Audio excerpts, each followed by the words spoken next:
Sup witches! Welcome back to my channel. If we've never met before, my name is Gianna and I'm a Grey Witch. In this video, I want to bring you a little bit more information on Grey Magic. Specifically, I want to talk about how crystals can be used in Grey Magic and what crystals I think corresponds really well to the symbolism of balance between the light aspects of life and the darker aspects of life. I've noticed that this is a topic that there isn't a whole lot of information on, which is kind of surprising to me considering the use of crystals in witchcraft has kind of exploded in popularity over the last couple decades. I think what's going on here is due to Grey witchcraft being seen as a statement of morality versus being seen as a practice based on duality and wholeness.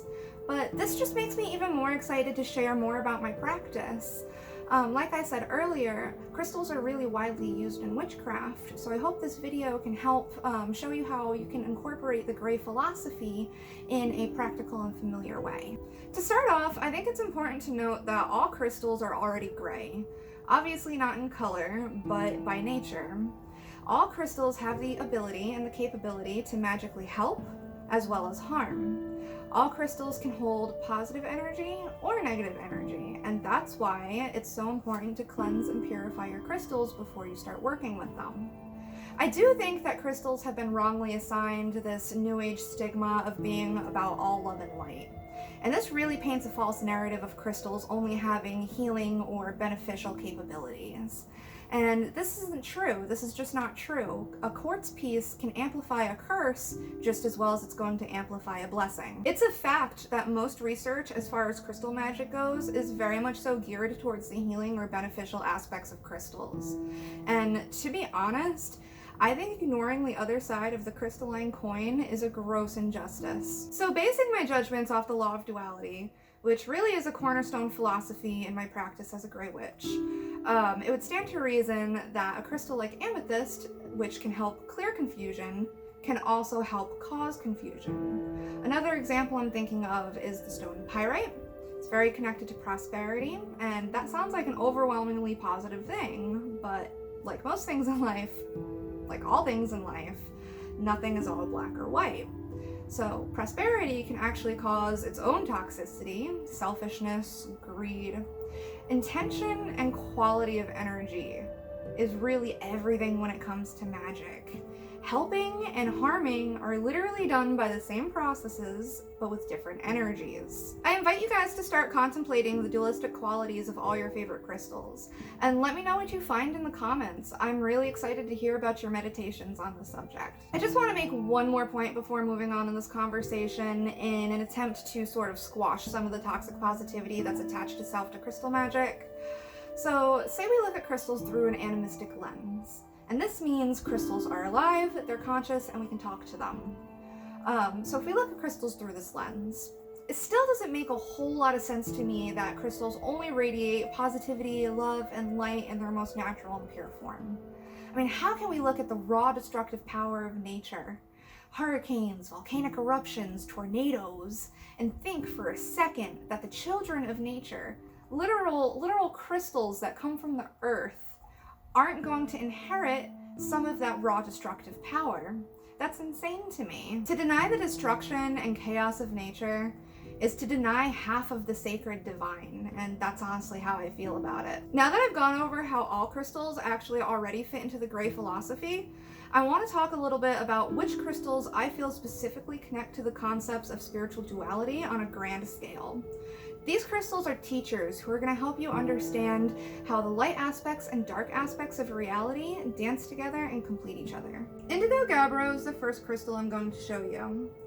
I believe this is the ultimate stone of the Grey Witch, because to me it's very symbolic of the Grey philosophy itself.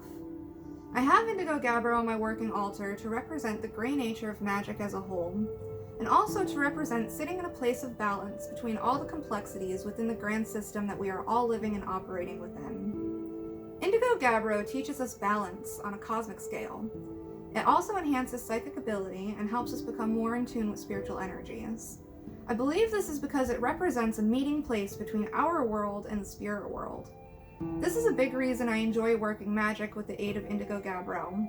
It helps me become a citizen of both the physical and energetic planes, keeping me grounded during ritual, yet it opens me up to the energies that I'm working with and weaving. The next stone on my list is Snowflake Obsidian. This is a protective stone that I feel excels in matters of balance associated with our mundane lives. Snowflake Obsidian teaches us to slow down and become in tune with our own intentions. This is a great meditative stone when you feel like you need personal balance. It helps us become aware of all the problems we have holding us back from living in the way that resonates with us most. This makes Snowflake Obsidian a great crystal to use when you're doing shadow work, or anytime you want to examine both the light and dark aspects of yourself. Grey Witchcraft is very much so about the wholeness that comes with being aware of both sides of whatever coins you're dealing with, which is why I feel Snowflake Obsidian relates really well to a grey magical practice. The last stone I'd like to talk about in this video is Smoky Quartz.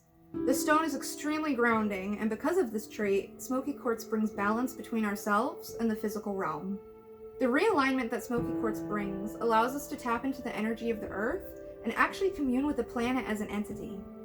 Meditating with some Smoky Quartz, especially outside, brings awareness to the cycles and processes of nature as we become more in tune with the earth.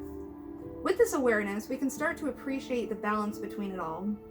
Nature is just the microcosm of the universe as a whole. We have so much to learn about the macrocosm by observing these cycles and systems on Earth. Before wrapping this video up, I wanted to show you an easy way you can incorporate these crystals into your practice. Grey Witchcraft is about connecting with the divine system that encompasses everything, and finding balance within it. This crystal grid, made with indigo gabbro, smoky quartz, and snowflake obsidian, is going to help us connect to all the different aspects of the divine as a whole. I also included blue kyanite and labradorite to enhance psychic perceptions, because this crystal grid is designed to be used in a grey meditation. During this type of meditation, I never know what type of wisdom will come through because the universe is just so vast. During one session, I might be concentrating on life and death, and the next time I meditate, I might be receiving divine musings towards good and evil. Just make sure you write down all of your experiences during this meditation. It helps a lot to keep records to look back on because you can see how divine lessons and your understandings develop over time. I suggest doing this meditation during liminal times like dawn or dusk. I also like to do this meditation in places betwixt, perhaps between two trees or at the beach. Liminal times and places like this represent the point of balance between dualities, and they have always been considered to be places close to the spirit world. Let me know the results of your grey meditations. I'm really interested to see what other people come up with, and if it's close to anything I have recorded in my notebook. I would love to know what you guys thought about what we discussed today, so let me know in the comments. I do see all your comments, and I have a lot of fun replying to them. Connecting with you guys is really the best part about being a YouTuber. So, I hope you all enjoyed this video, and until next time, happy casting!